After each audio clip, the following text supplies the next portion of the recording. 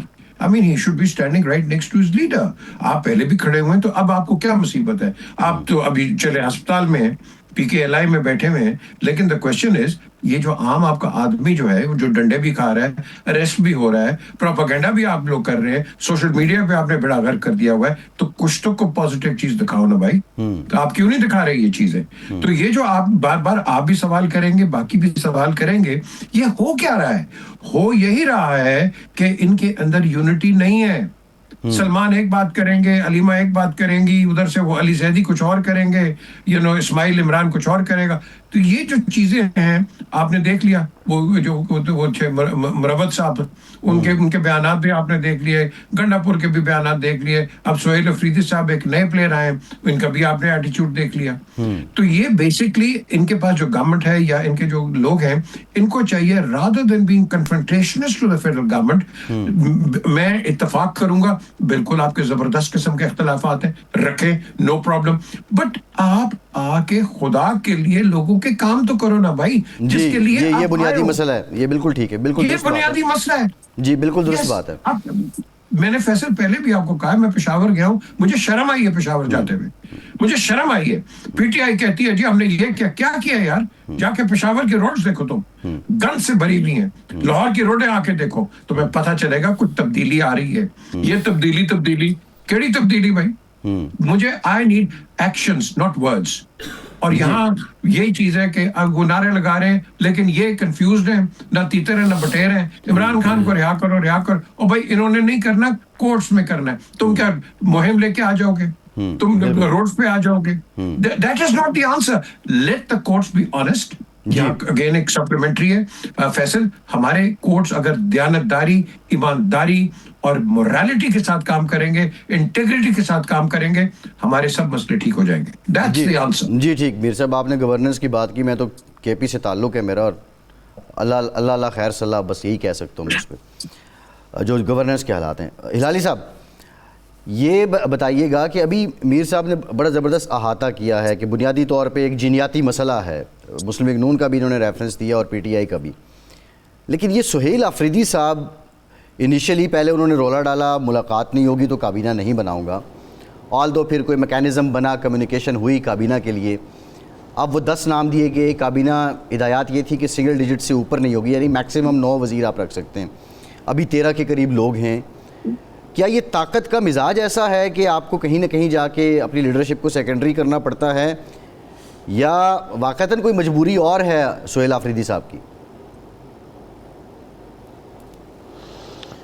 دیکھیے یہ بات تو بالکل صحیح ہے کہ ہم نے سب سوچا تھا کہ یہ آدمی جو ہے یہ بالکل ایک ان نون ورکر تھا, مگر ایک سنسیئر ورکر تھا, اس لیے, اور یہ ٹرائبل ایریاز کا تھا, اس لیے عمران خان نے ان کو چیف منسٹر بنایا ہے کہ لوگوں کو پتہ چل جائے کہ ٹرائبل کے ایریا کا جو لوگ ہیں وہ بھی ان کے دماغ میں ہیں, ان کے دل میں ہیں, اور ایک عام آدمی ہے, اس کی لائلٹی اور یہ وہ بیونڈ ڈاؤٹ ہے. مگر یہی آدمی جو 13 لوگوں کو اپوائنٹ کیا ہے کیبنٹ میں, جن کو کہا گیا تھا کہ سنگل ڈیجٹ میں رہیں, جو 2 لوگوں کو اپوائنٹ کیا جن کو کہا گیا تھا عمران خان نے کہ ان کو بناؤ ہی مت, اور کسی کو نہیں پتا یہ شاہ محمود قریشی جو ایک لوئل ڈپٹی لیڈر تھا, لگ رہا تھا, وہ کیا کر رہا ہے. اور فواد چودھری تو خیر وہ تو بتانا چاہتا ہے دنیا کو کہ جو پریزنٹ لیڈرشپ ہے وہ کچھ نہیں کر رہی ہے اور بس سیاست چمکا رہی ہے. اور پھر سوال اٹھتا یہ ہے کہ وہ خود کیا کرتا رہا, اور کیوں اگر وہ اس کو ملنے گیا کیوں پہلے کیوں نہیں گیا, اور کیوں 2-3 سال ہو گئے ہیں اسی چیز میں پھنسے ہوئے ہیں سب لوگ. دیکھیے پی ٹی آئی لیڈرشپ تقسیم ہو رہا ہے یا ہو گیا ہے, لگتا ایسا ہے. سلمان راجہ کی لڑائی ہو گئی ہے وہ خاتون کے ساتھ جو پرانی ورکر ہے, اور اب یہ فواد چودھری بھی وہ تو بلکہ ڈائریکٹلی ایکیوز کر رہا ہے, وہ کہہ رہا ہے لوگ چڑھا نہیں سکے, اس کا مطلب ہے کہ شاید وہ کچھ کر پائے, وہ بھی کچھ نہیں کر پائے گا. تو میرا تو اپنا خیال ایسا لگتا ہے کہ اگر ایسا ہی یہ پی ٹی آئی چل رہا ہے تو شاید گورنمنٹ خود ہی آ کے اس کو چھوڑ دے, گورنمنٹ خود ہی کہیں کہ یہ کوئی خاص تھریٹ نہیں ہے ہمارے لیے, اس کی پارٹی تو تقسیم ہو گئی ہے, اس کی کوئی خاص سپورٹ نہیں ہے, چلو چھوڑ ہی دیں اس کو. تو آئی ڈونٹ نو, مگر یہ جو ڈسرے ہے ان کے رینکس میں یہ تو اب واضح ہو رہا ہے. جی صحیح, چلیے دیکھتے ہیں کیا ہوگا. جی بالکل نہیں پتا, مگر میرے خیال میں اچھا نجم الثاقب صاحب, جب یہ سہیل آفریدی صاحب کو نامزد کیا گیا بہت سے کریڈٹ لیے گئے, اور یہ بات بھی درست ہے کہ ایک بالکل لوور مڈل کلاس فیملی کا بندہ, ان نان ورکر, اور اس کو آپ نے لگا دیا سی ایم. ظاہر ایک توقعات تھی, میسج ورکرز میں تو بہت اچھا گیا, لیکن مسئلہ کیا ہے؟ گنڈا پور سے بھی تو یہی مسئلہ کسی حد تک تھا کہ وہ یا ملاقات خود نہیں کرتے یا وہاں سے جو ہدایات آتی ہیں ان کو مانتے نہیں ہیں. کوئی آئینی مجبوریاں ہیں سہیل آفریدی کی اس عہدے کی, یا وہی بات ہے, سوال وہی کہ طاقت کا مزاج ہی ایسا؟ دیکھیے اس میں خان کا کردار اور خان کی جو کیریکٹرسٹکس ہیں وہ دیکھنی پڑیں گی. آپ نے کہا کہ ایک ان نون ورکر جو چاہے چیف منسٹر بن جاتا ہے، تو پنجاب کا جو چیف منسٹر ہمارے بزدار صاحب تھے، وہ ویسے بائی دا وے میرے فیوریٹ چیف منسٹروں میں سے ایک ہیں. اللہ اکبر. ان کو کس نے بنایا تھا؟ وہ بھی تو ان نون.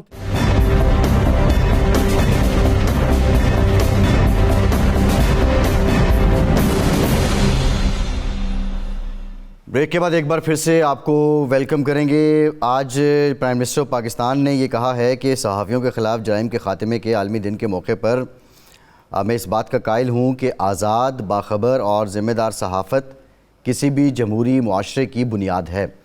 اسی طرح جو سی ایم پنجاب ہیں مریم نواز صاحبہ، انہوں نے فرمایا ہے کہ آزادی صحافت کے تحفظ کی ضامن اور دائی ہوں.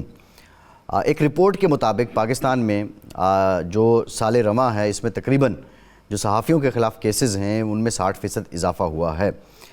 نجم ثاقب صاحب، یہ جو صحافیوں کے خلاف جو جرائم پر عدم سزائیں ہیں، یہ دن، اس کی ضرورت کیوں پڑی؟ یہ کب سے منایا جا رہا ہے اور اس کی سگنیفیکنس کیا ہے مزید؟ دیکھیے، جو کوئی بھی دن ہوتا ہے نا، مخصوص کرتے ہیں، وہ نارملی ایسا ہوتا ہے، یونائٹڈ نیشنز جو ہے وہ اس کو اعلان کرتی ہے. اب کیا ہوا کہ اس دن کو منانے کی ضرورت پیش آئی؟ واقعہ کیا پیش آیا؟ یہ بات ہے 2009 کی، 2009، اور یہ جگہ ہے فلپینز. اس کا ایک چھوٹا سا قصبہ ہے. 58 لوگ، جس میں 32 صحافی ہیں، قتل ہو جاتے ہیں. میسیکر کا لفظ استعمال ہوا ہے. 58 میں سے 32 صحافی تھے. کیا انہوں نے جرم کیا کیا تھا؟ یہ سارے لوگ جا رہے تھے کسی ایک سیاستدان کی کینڈیڈیسی، امیدواری جو ہوتی ہے نا، اس کو وہ پیش کرنے جا رہے تھے.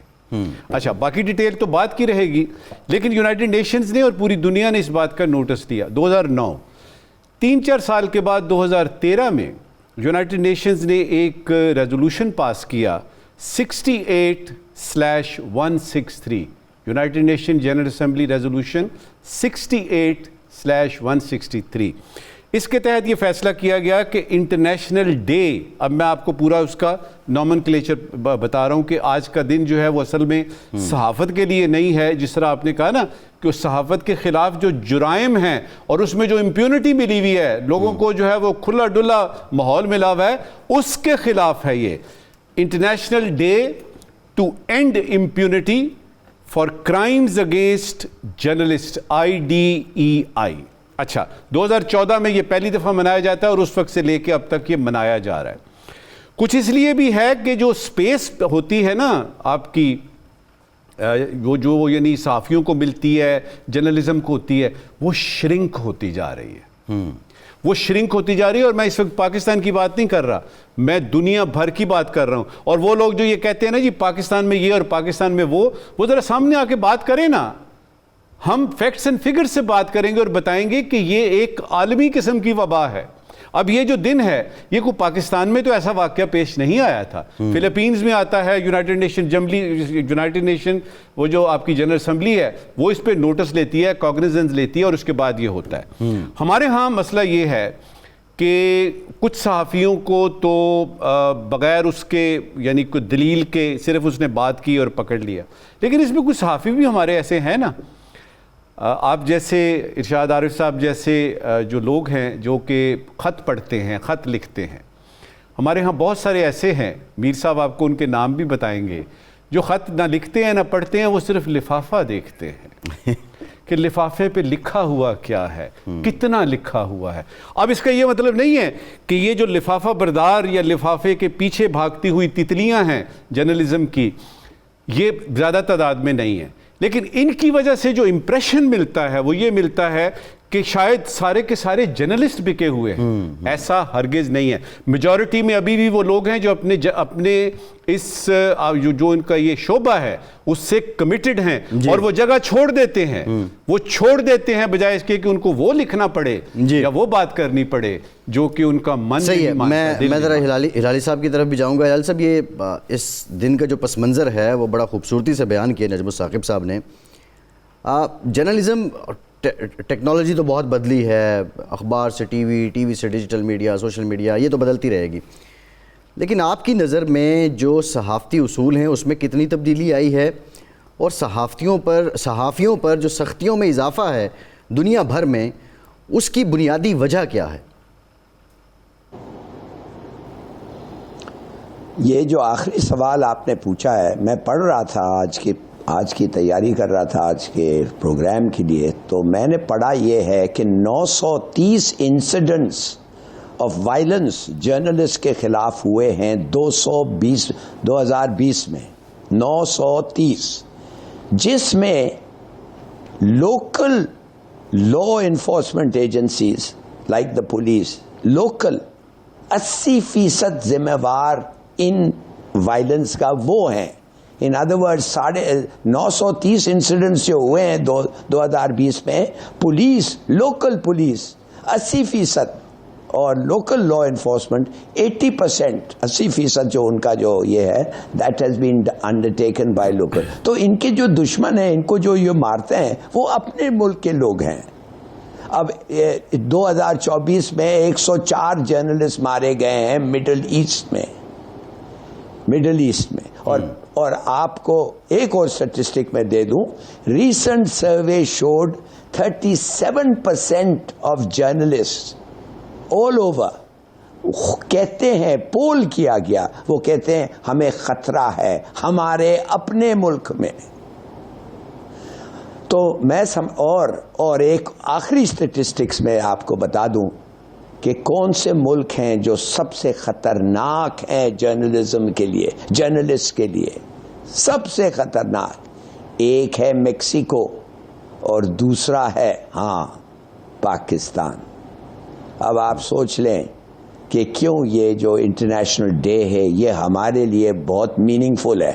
میر صاحب یہ الیبریٹ ہو گیا، لیکن میرا کویسچن یہ ہے، اگر ہم پرٹیننٹ اس کو پاکستان کے کنٹیکس میں دیکھیں، اور بالخصوص ایک بہت بڑی کمپلین آتی ہے جو آپ کے وہ ایریاز ہیں جو بڑے شہروں میں نہیں ہیں، جو اسپاٹ لائٹ نہیں ہیں، وہاں پہ یہ ہے کہ ڈیجیٹل میڈیا آنے کی وجہ سے بلیک میلنگ ایک بہت بڑا ہتھیار بن گئی ہے، اور جن لوگوں کے ویوز یا اس علاقے کے حساب سے وہ انفلوئنس کرتے ہیں تو وہ اثر انداز ہوتے ہیں وہاں کے جوڈیشری پہ بھی، وہاں کی بیوروکریسی پہ بھی. تو میڈیا کوئی کرائٹیریا پاکستان کو ریوزٹ کرنے کی ضرورت ہے کہ who will be journalist, who will be a media person? میں آپ کو بتاؤں کہ دیکھیں، پاکستان میں جس کے پاس ایک ٹیلی فون آ جائے یا چھوٹا کیمرہ آ جائے وہ جرنلسٹ بن جاتا ہے اور آپ کے منہ میں جا کے وہ رکھ دیتا ہے. یہ جرنلزم نہیں ہے، یہ آپ کہہ لو کہ یہ سوشل میڈیا والے ہوتے ہیں، یہ بالکل ٹیررزم ہے.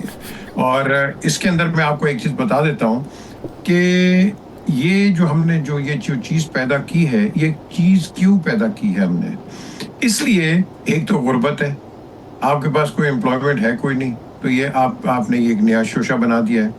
میں نے خود کئی رپورٹرز فائر کیے ہیں جب میں چینلز کو ہیڈ کر رہا تھا. میں نے فائر کیے ہیں کہ جب مجھے وہ ایک تو میرا رپورٹر رحیم خان کے اندر ایک ISI کے ریلیشن کو بلیک میل کر رہا تھا، اندازہ لگاؤ ISI کے. تو یہ جو چیزیں ہیں یہی کسی کو بخشتے نہیں ہیں. اب بات آتی ہے فری جرنلزم کی. دیکھیں 3 چیزیں ہیں. ایک ہوتا ہے constructive criticism which is fine. ایک ہوتی ہے انسٹیگیشن اینڈ پرووکیشن. آپ اکساتے ہو، بھڑکاتے ہو اور اسٹیٹ کے خلاف، دیٹ از ناٹ جرنلزم.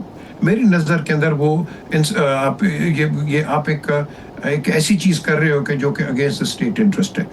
نجم ثاقب صاحب، آج کے سوالات. شکریہ عباسی صاحب. پہلے ضروری سوال، یوٹیلیٹی سٹورز کارپوریشن کے قیام پر اربوں روپے لگائے گئے تھے. اب پتہ چلا ہے کہ 40 ارب روپے لگا کر، 40 بلین روپیز لگا کر ان یوٹیلیٹی سٹورز کو بند کیا جا رہا ہے. کل ایک نئی حکومت آئے گی اور آ کے اربوں روپے لگا کے یہی یوٹیلیٹی سٹورز دوبارہ کھولے گی. ضروری سوال یہ ہے کہ تعمیر و تخریب کی یہ جو فلم لگی ہوئی ہے، یہ سینما گھروں سے اترے گی کب؟ آج کا غیر ضروری سوال، ایک محترم وفاقی وزیر صاحب نے فرمایا ہے کہ پرانے شہر پھیلانے کی بجائے نئے شہر آباد کرنے چاہیے. غیر ضروری سوال یہ ہے کہ نئے صوبے بنانے کا خیال یا نئے شہر آباد کرنے کا خیال سیلابوں اور زلزلوں کے بعد ہی کیوں آتا ہے؟ باقی وقت ہم سوئے کیوں رہتے ہیں؟ یہ زبردست بہت شکریہ ثاقب صاحب آپ کا، ظفر ہلالی صاحب آپ کا بہت شکریہ، پی جے میر صاحب آپ کا بہت شکریہ. یہ جو سوالات ہیں آج کے سوالات، ان کا فیڈ بیک ضرور دیجیے گا، کمنٹ کیجیے گا ہمارے سوشل میڈیا پلیٹ فارمز پہ.